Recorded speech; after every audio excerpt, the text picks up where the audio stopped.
Hey guys, this is Pokemaniac101 and welcome back to another Minecraft Snapshot video. Today we are looking at 20W49A and we've got some pretty interesting stuff to go over.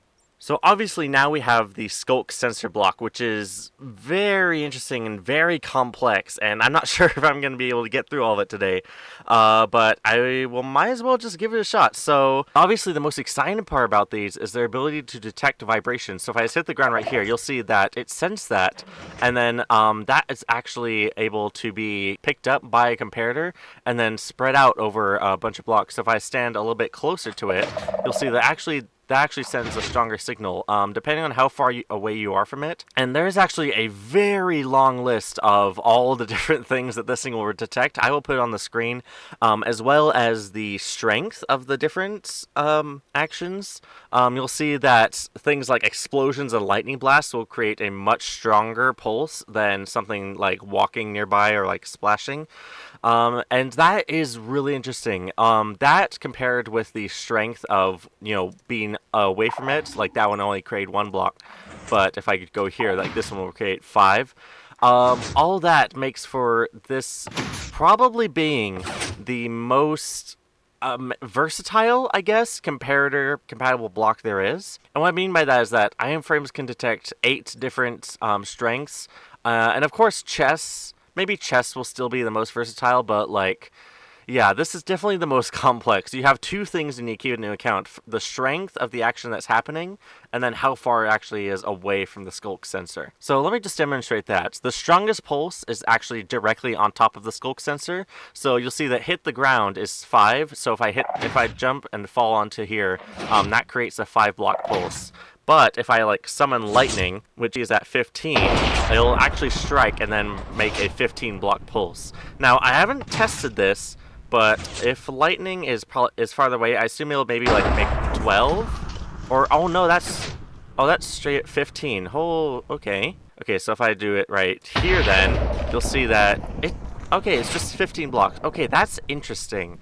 It says that it creates a different strength depending on how far the action is away from it, but so far I'm not seeing much of a difference. Let's see if I drop from here. That's still 5, yeah. Okay, this may be a little bit more complicated than I thought.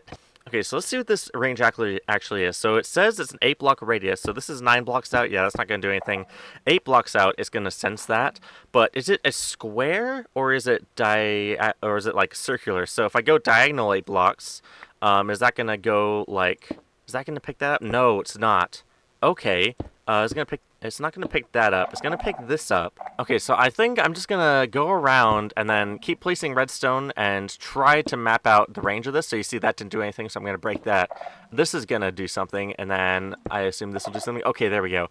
So yeah, I'm gonna make a circle of the range of this thing so we can hopefully map this out a little bit better.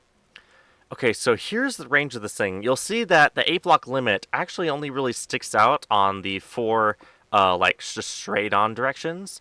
But yeah, this is the range of this thing. So it looks like you can go 1, 2, 3, 4, 5 blocks diagonal, and then 8 blocks in, like, the main 2 directions, and then, like, roughly a diagonal line between them. It's as close to a circle as you can get in Minecraft. So keeping that in mind, what happens if we summon lightning right at this block right here? Is that gonna be...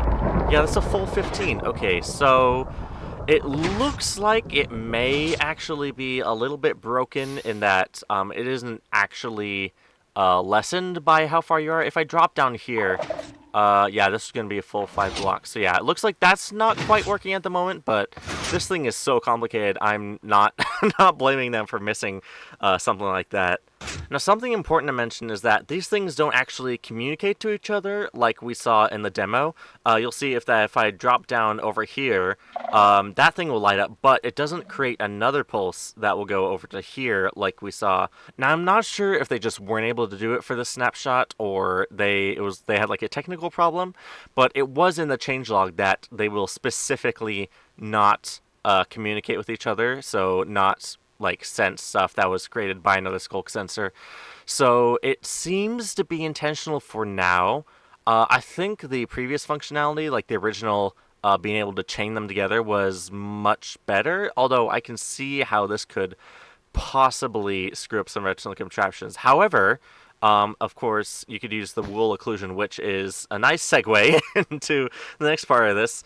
Yeah, if you use wool, it will actually not sense movement. So if I just stand like right here, you'll see that that's not actually doing anything.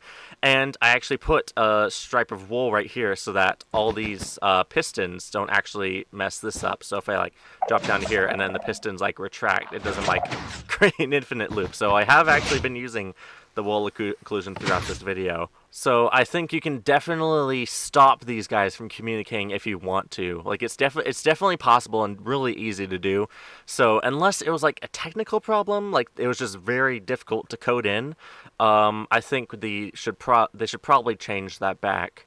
Also, there is a 1-tick delay when these guys deactivate, so they don't actually create loops with the pistons unless you take a repeater and then add a 1-tick delay just in here. So you'll see that now it'll actually create a loop because there is that 1-tick delay between this turning off and the piston retracting. But if it's just normal piece of redstone, it won't loop. And they said it's to stop it from breaking itself, which is pretty useful. If you just have a straight line of redstone, you aren't going to get any loops or breakages or whatever. And if you want like some store clock, you can just use a repeater. So that's fine. It gives you more options instead of like always looping.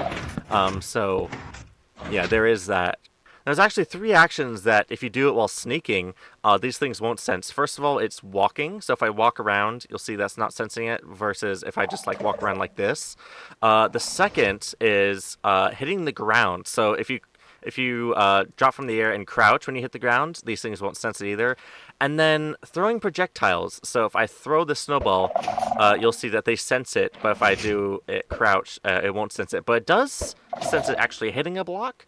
So I'm not sure if there's like a way to stop that from happening, unless of course you use like the wool occlusion thing. So if I just like wait for these guys to calm down. Yeah, I only did that one. So yeah, throwing a projectile while sneaking won't set this off, but if it hits a block, it will. And then for you technical people out there, there's actually a brand new system in the game called Game Events, where it's just basically a list of all the things that the Skulk Sensors will detect. And then there's also a section where you can customize what it will ignore while you're crouching. So if there's like there's 2 lists now in the tags. So if you're really into that, you can customize that as well for like, I guess, data packs and stuff.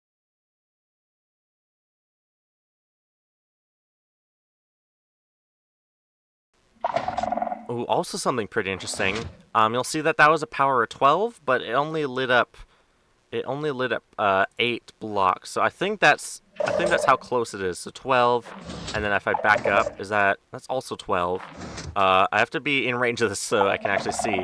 That's 8. Okay, so there is a power level in the F3 screen, but yeah, I'm still not sure exactly how the math lines up versus like the strength of the event of actually like hitting some of like an event happening with a different strength, like lightning bolt versus falling to the ground, and also how far that is from the Skulk sensor. So that's something for you technical Minecrafters to figure out. I am all right at the technical side of Minecraft, but yeah, I'm definitely not a genius. So that's for the guys at the SciCraft server to figure out how exactly all this works out when it comes to the math. Also, 2 things to note: the tool for mining these is the hoe, and then it can also be waterlogged. So that's it for the Skulk sensor, but there is a new biome called the Dripstone Caves. Now currently it doesn't generate normally, but you can force it to generate by creating a buffet world, and for some reason the C isn't capitalized.